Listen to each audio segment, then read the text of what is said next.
Welcome to Xfinity Sports Extra. The 2017 NFL Draft is over. The Broncos ended it with the last overall pick in the 7th round. Quarterback Chad Kelly from Ole Miss, who was at home on the couch. Oh, boy, that's not a good feeling. Would have been a much higher pick without all the injuries and character issues. And when his name was finally called by the Broncos, joy and relief. A chance for Chad to maybe overcome a checkered past and make something good out of this opportunity. So he's this year's Mr. Irrelevant. Last player picked, which means he'll be treated to an entire week of festivities this summer in Newport Beach, a banquet at the Balboa Bay Resort, get a trophy, a parade on Balboa Island, a trip to Disneyland, and he'll be a VIP guest at a Major League Baseball game. All righty then, from Mr. Irrelevant to the two most relevant people on local sports TV, or at least on the set tonight. Right here, Denver 7 Broncos insider Troy Renck and ESPN superstar Woody Paige. Gentlemen, everybody in Broncos country knows pretty much who the Broncos drafted by now. They've seen the list. It's online at thedenverchannel.com. Let's grade the paper, shall we, Troy? What's your grade for the Broncos draft? Well, I give them a solid B, and here's why. They got foundational pieces. This is what they needed, Lionel. They need guys who can come in and contribute. They don't have to be stars. Again, the key is Garrett Bowles at left tackle. We told you last week that's the direction they were leaning. He has to start. We've said, oh, they don't have the left tackle starting. They have to have it now. If he's not starting, Woody, they're in trouble. But they got basically a slot receiver. They got a kick and punt returner. I like what they did in this draft, but it all hinges really on Bowles. Well, I'd like to give him an incomplete because that's what I got every semester in college. But I will go with you. I gave it a B grade after the weekend because I think Garrett Bowles is going to be the starting left tackle. As you talked about, I think they found in Henderson their slot receiver for the next 4 or 5 years. I think they have gotten several kick returners. They've got several Swiss Army knives. They didn't get the guy they were looking for, you know, McCaffrey, right. But they got like 15 guys to fill the roles of McCaffrey. So overall, I think when you look at Jake Butt going to probably not be playing, despite what they say August, September, I think it'll be later in the year. I think it overall is a good draft, not one of the best in the NFL.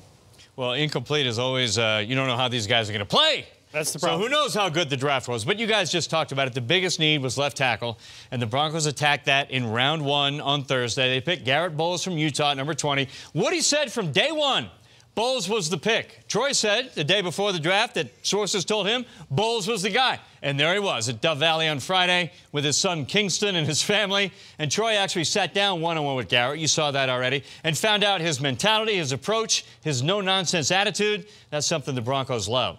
I play with an edge up front, man. I don't like guys push me around. I protect my quarterback with all my heart. I protect my running back, you know, open up lanes for him to score. And my quarterback to sit back there with a comfortable pocket and, you know, zing the ball for us to go win Super Bowls and us to win big games. And that's what I plan on doing. I'm a finisher. I love to come and punch people in the mouth and drive them to the ground. So, you know, it's going to be fun battling with my teammates until I can play a team with a different color.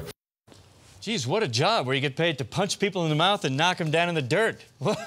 That's great. Look, guys, we said it. Woody, the Broncos starting left tackle was not on the roster as much as they said Sombrilo and Stevenson and all this. Now the starting left tackle is in the roster. From day one, he's the guy.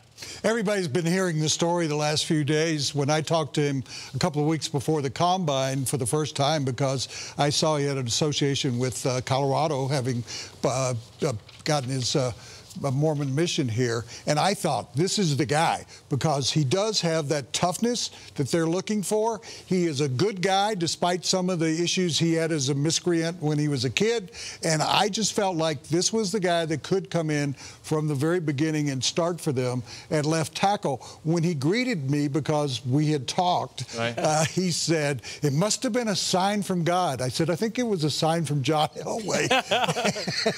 Right. And he said, "Well, that too, Mr. Elway." And Mr. Elway had made him his choice over Reuben Foster and a bunch of other guys. Yep. Well, in the case of Bowles, what I admire about him is he's learned from his past mistakes. He's also, what's interesting, Lionel, they say he might be a little undersized. And I'm telling you, if you're standing next to him, the idea that this guy is undersized is just, I can't even fathom. I mean, he is, basically 6'5", 300 pounds. I think he's going to put on some weight, but I love his attitude. All business. He's a finisher. I mean, it's like a WWE wrestler. You got to have a move that ends it, Woody. He is a guy that can end it. I like his chances of starting from jump. All right, well, let's now go from first to last and back to Chad Kelly. Great talent, 6,800 yards, 50 touchdowns in 2 seasons at Ole Miss. He reminds me of Brett Favre. Makes plays, physical tools to get it done. Potential on the field is great. The Broncos said they were glad to see him still available with that last pick. But there's the off-field history. October 2016, Chad ran onto the field at his little brother's high school game and joined a brawl. Chad also charged with assault and harassment after a bar fight in Buffalo. Kicked out of Clemson for squabbling with coaches. But if that can be resolved, this could be the pick of the draft. He beat Bama twice. That's tough to do, as a college quarterback. He's a tough guy. He's smart. He's made some childish mistakes in the past, but he's learned from those things. So I'm comfortable with him. There's been some history there, but we felt comfortable that Chad understands what he's been through and is ready to take this step and realizes the step that he's taken. It's got to be it's different than it was when he was in college.